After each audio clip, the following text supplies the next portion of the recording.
Good morning class. आज हम chemical reaction and equation chapter में एनसीईआरटी क्वेश्चन कर रहे थे। हमने 11 तक कर लिए थे। हम 12वें क्वेश्चन पर आते हैं। तो 12वां क्वेश्चन है, उन वियोजन अभिक्रियाओं के एक एक समीकरण लिखिए जिनमें ऊष्मा, प्रकाश, विद्युत के रूप में ऊर्जा प्रदान की जाती है। तो देखो, वियोजन अभिक्रिया होगी ना, कोई चीज क्या होती है अभिक्रिया जिसमें एक अभिकारक टूटकर दो या दो से ज्यादा पदार्थ देता है। तो जो वियोजन अभिक्रिया होती है ज्यादातर वो क्या होती है, एंडोथर्मिक रिएक्शन होती है कि हमें ऊष्मा शोषीय है, उनमें ऊष्मा देनी पड़ेगी। ऊष्मा का कोई भी रूप हो सकता है। तो इसने बोला कि ऊष्मा का रूप हो हीट, डायरेक्ट हीट करें, हम गर्म करें। तो मैंने आपको बताया था कैल्शियम कार्बोनेट को गर्म करने पर कैल्शियम ऑक्साइड प्लस में CO2 मिलता है। उसके बाद प्रकाश होता है, सूरज की जो प्रकाश होता है। तो हमारा जो सिल्वर क्लोराइड होता है, इसमें यही दे रखा है। तो सिल्वर क्लोराइड जो होता है वो जब सूर्य का प्रकाश लेता है तो वो सिल्वर और क्लोरीन में टूट जाता है। बेटा ध्यान रखना, कोई आपसे ये भी पूछ सकता है कि सफेद रंग का पाउडर है वो धूमिल कलर का हो जाता है, मतलब स्लेटी कलर का हो जाता है। तो क्या होता है, वो सफेद कलर का पाउडर सूर्य के प्रकाश में इसमें टूट जाता है। तो सफेद कलर का पाउडर क्या है, वो AgCl।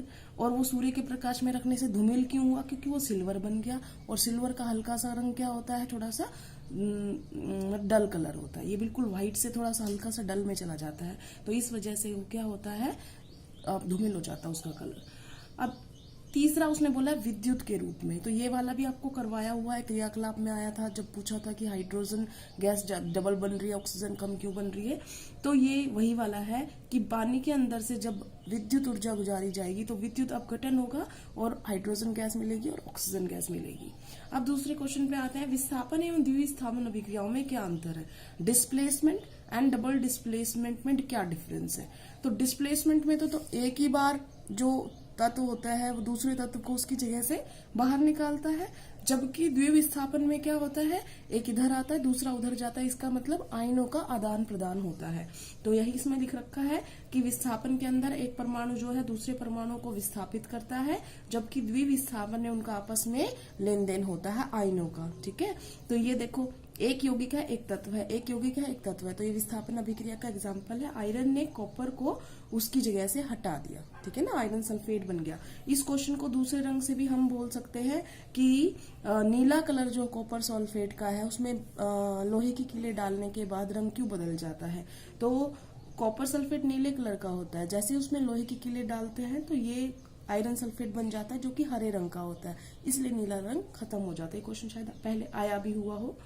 द्विविस्थापन अभिक्रिया का एग्जाम्पल आपको पता है, दोनों साइड दो दो यौगिक होते हैं और परस्पर, तो BaCl2 H2SO4, ये इसके पास चला जाएगा BaSO4 बन जाएगा, ये इसके पास चला गया HCl बन जाएगा।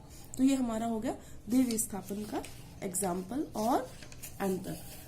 उसके बाद सिल्वर के शोधन में सिल्वर नाइट्रेट के विलयन से प्राप्त करने के लिए कॉपर धातु द्वारा विस्थापित किया जाता है।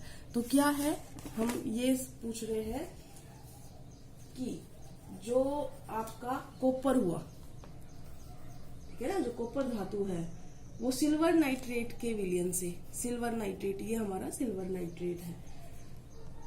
तो ये बोल रहा है सिल्वर नाइट्रेट का जो सॉल्यूशन है उसमें से हमें सिल्वर प्राप्त होती है। तो वही वाला काम है आपका, कर सकते हैं कि नहीं कर सकते, पढ़ना, साइंस, मैथ, जिल, हाई कोर्ट का मैसेज है। तो यहाँ पर सिल्वर कौन है, ये है सिल्वर। कॉपर कहाँ है, ये है कॉपर।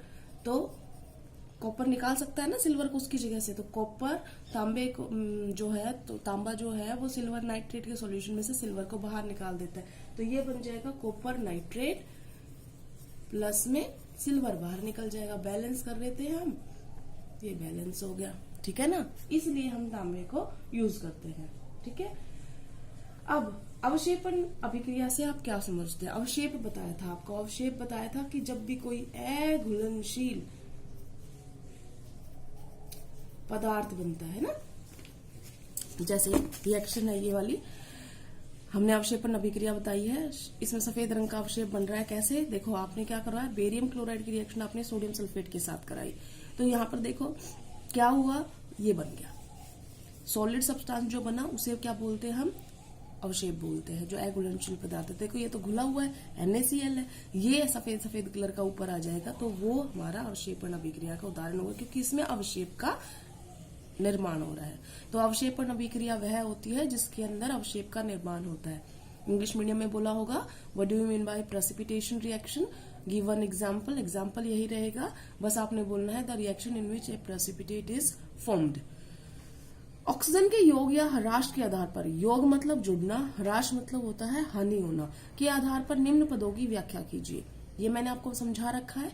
उपचयन के अंदर ऑक्सीजन जुड़ता है, हाइड्रोजन हटता है। अपचयन में हाइड्रोजन जुड़ता है, ऑक्सीजन हटता है। तो ये देखो उपचयन के एग्जाम्पल, ऑक्सीजन जोड़ दी, बन गया, एक और ऑक्सीजन जोड़ दी, ठीक है।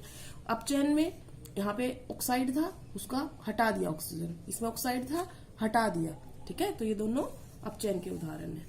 अब एक भूरे रंग का चमकदार तत्व, ये एक पहेली पूछ रहा है, ध्यान से समझना इसको। भूरे रंग का है, एक्स की वायु की उपस्थिति में गर्म करने पर वह काले रंग का हो जाता है। देखो वायु की उपस्थिति में गर्म करने पर, इसका मतलब ऑक्सीजन की प्रेजेंस जरूरी है। और जब भी ऑक्सीजन गर्म करते हैं, कोई अगर यहाँ पे बोला है कि वो तत्व है, तो वो उसके क्या किस में बदल देगी, उसके ऑक्साइड में। इस तत्व एक्स एवं उस काले रंग के यौगिक का नाम बताइए। तो जो तत्व है वो हमारा है भूरे रंग का। भूरे रंग का तत्व होता है हमारा कॉपर। कॉपर को जब ऑक्सीजन से गर्म किया, कॉपर का ऑक्साइड बनकर कॉपर का ऑक्साइड होता है, वो काले रंग का होता है, ठीक है। अब बात करते हैं लोहे की वस्तुओं को हम पेंट क्यों करते हैं। तो सिंपल सा क्वेश्चन है, संक्षारण से बचाने के लिए, तो टू सेव फ्रॉम कोरोजन, ठीक है। क्योंकि आयरन जब भी पानी और हवा के साथ संपर्क में आता है तो ये बना लेता है, ये जंग का फॉर्मूला है। तो ये जंग ना लगे इसलिए पेंट किया जाता है। तेल एवं वसायुक्त खाद्य पदार्थों को नाइट्रोजन से प्रभावित क्यों किया जाता है। विकृत गंधिता से बचाने के लिए, ताकि वो खराब ना हो, ठीक है। विकृत गंधिता को इंग्लिश में रैंसिडिटी बोलते हैं। उसके बाद आया है निम्न पदों का वर्णन कीजिए तथा प्रत्येक का एक एक उदाहरण दीजिए। पहला क्या है, संचारण। संचारण क्या बताया था आपको कि जब भी कोई मेटल होती है, जब भी कोई धातु होती है, हवा के संपर्क में आती है, पानी के संपर्क में आती है, किसी अम्ल या क्षारक के संपर्क में आती है, तो वो उपचयित होकर धीरे धीरे कमजोर होने लगती है। इस स्थिति को हम संचारण कहते हैं। ये मैंने पहले करवाया हुआ है आपको। लोहे में जंग लगता है, फॉर्मूला होता है आयरन का ऑक्साइड, और कॉपर के अंदर कॉपर का कार्बोनेट बनता है, और सिल्वर के अंदर सिल्वर सल्फाइड बनता है। इसी वजह से उसके अंदर एक ब्लैक कलर आ जाता है। तो चांदी काली पड़ जाती है, तांबा हरा हो जाता है, लोहे के अंदर भूरा भूरा पदार्थ बनता है जो जंग होता है। तो ये सब क्या है, ये संचारण के उदाहरण है। इनसे बचने के लिए आप क्या कर सकते हो, पेंट कर सकते हैं, ग्रीस लगा सकते हैं, किसी मेटल की परत जिंक की जैसे लगा दी तो उसे बोलते हैं हम यश दलेपन। अब के अगले चैप्टर में आएगा डिटेल में। तो ये हम कर सकते हैं ताकि वो हवा के या पानी के दोनों के साथ संपर्क में ना आए। दोनों जरूरी है उसके लिए, हवा भी जरूरी है, पानी भी जरूरी है। अब बात करते हैं हम विकृत गंधिता रैंसिडिटी। जब हम कोई खाद्य तेल युक्त खाद्य सामग्री को, ठीक है, हम कई दिन तक रखते हैं तो वो धीरे धीरे क्या हो जाती है, उपचयित होकर खराब होने लगती है, उसमें स्मेल आने लगती है, खाने लायक नहीं रहती है। तो उससे बचाने के लिए हम क्या डालते हैं उसके अंदर, प्रति उपचायक, एंटीऑक्सीडेंट, जिसकी वजह से वो खराब नहीं होती। या हम उसकी किसी चीज की वायु निकाल देते, जैसे आपको बताया चिप्स के पैकेट में ऑक्सीजन को हटा के नाइट्रोजन गैस डाली जाती है ताकि विकृत गंधिता ना हो। अचार के अंदर तेल बहुत ज्यादा ऊपर तक डाला जाता है ताकि तेल जो है वायु को उस अचार के पास ना पहुंचने दे, ताकि अचार बचा रह सके। अगर तेल कम डालेंगे तो अचार में फफूंदी लग जाएगी, जल्दी खराब हो जाएगा, ठीक है। तो अलग अलग तरीके हैं। या आप ये भी कह सकते हो, जैसे कई अचार होते, कई क्या सब अचारों के अंदर नमक थोड़ा तेज डालते हैं। वो भी इसीलिए डालते हैं कि सूक्ष्म जीव जो उसके अंदर पैदा ना हो, उपचयन ना कर सके और खराब ना हो। और आपने देखा होगा, मुरब्बा देखा होगा, वहां पे तेल नहीं डाल सकते, नमक नहीं डाल सकते, तो वहां पे बहुत ज्यादा एक्सेस में चीनी डालते हैं। ज्यादा चीनी भी किसी सूक्ष्म जीव को नहीं टिकने देती, तो मुरब्बा भी कई दिन तक सेव रहता है। तो ये सब तरीके हैं उसको विकृत गंधिता से बचाने के लिए। आज का हमारा पूरा एनसीईआरटी क्वेश्चन हमने कर लिए हैं। Thank you class.